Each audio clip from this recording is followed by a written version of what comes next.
Hi, this is Ajay Anand and welcome to science classes from excelup.com। इस lesson में आप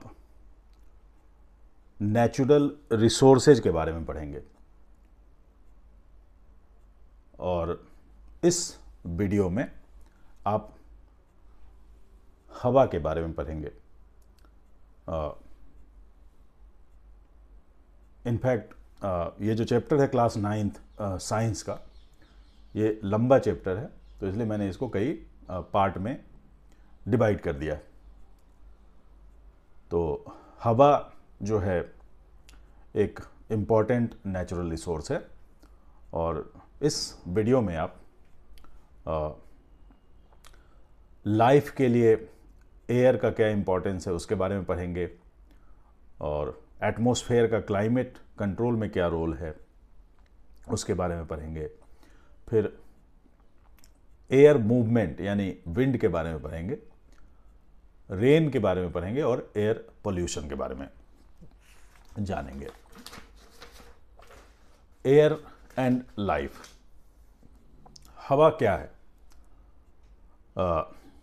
हवा का डेफिनेशन है कि air is a mixture of gases. तो कई गैस होते हैं, carbon dioxide, nitrogen, oxygen, water vapour, argon और बहुत सारे गैस होते हैं। और हवा जो है हमारी धरती पर लाइफ के लिए बहुत ज़रूरी है, क्योंकि हवा का इस्तेमाल जितने भी लिविंग बीइंग हैं, जितने भी यूकैरियोटिक लिविंग बीइंग है plus some of the prokaryotic life forms, उनको ऑक्सीजन की ज़रूरत होती है रेस्पिरेशन के लिए। बगैर ऑक्सीजन के उनमें रेस्पिरेशन नहीं हो सकता है और अगर रेस्पिरेशन नहीं होगा तो वो जिंदा नहीं रह सकते। तो इसलिए मैक्सिमम जो लाइफ फॉर्म हैं उनके लिए ऑक्सीजन की ज़रूरत होती है। उसके अलावा जो कंबसन होता है, जब किसी फ्यूल को हम जलाते हैं या जंगल में आग लगती है तो कंबसन के लिए भी ऑक्सीजन ज़रूरी होता है। बगैर ऑक्सीजन के कंबसन नहीं हो सकता।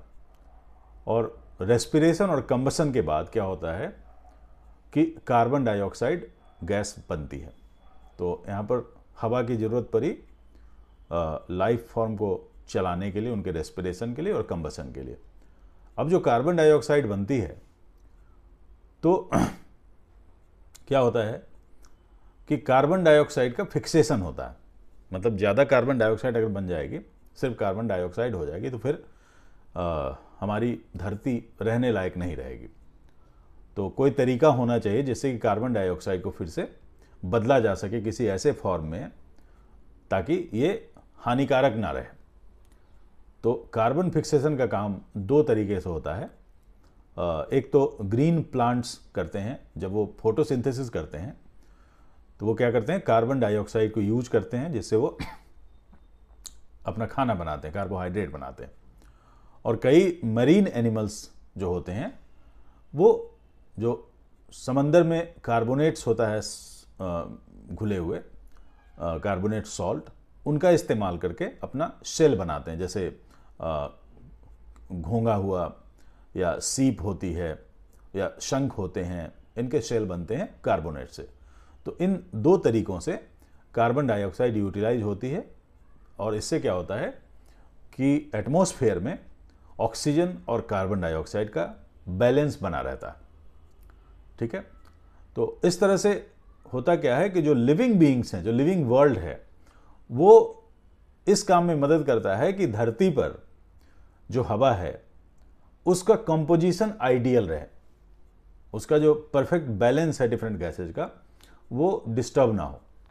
क्योंकि अगर कुछ दूसरे प्लैनेट को आप देखते हैं तो किसी प्लैनेट पर जैसे वेनस है तो उस पर क्या है कि कार्बन डाइऑक्साइड बहुत ज़्यादा है और उसके कारण वेनस बहुत ज़्यादा गर्म होता है और रहने लायक नहीं रह जाता है। यहाँ पर क्या है कि लिविंग बीइंग जो हैं, प्लांट्स हों कि एनिमल्स हों, वो सारे मिल करके कार्बन डाइऑक्साइड और ऑक्सीजन का बैलेंस हवा में प्रॉपर रखते हैं। और इससे हमारी धरती रहने लायक होती है। और इसी कारण से धरती ही ऐसी जगह है जहाँ जिस फॉर्म में हम लाइफ को जानते हैं वो लाइफ मौजूद है। बाकी जगह है या नहीं अभी तक किसी को मालूम नहीं। हवा का एक और रोल है क्लाइमेट कंट्रोल में।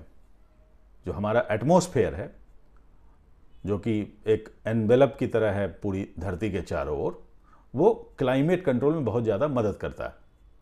अब जैसे जब जाड़े का मौसम आता है तो हम रजाई या कंबल ओढ़ते हैं, तो कंबल या रजाई क्या करती है कि अंदर की गर्मी जो है उसको बाहर नहीं जाने देती और उससे हमारा शरीर गर्म रहता है।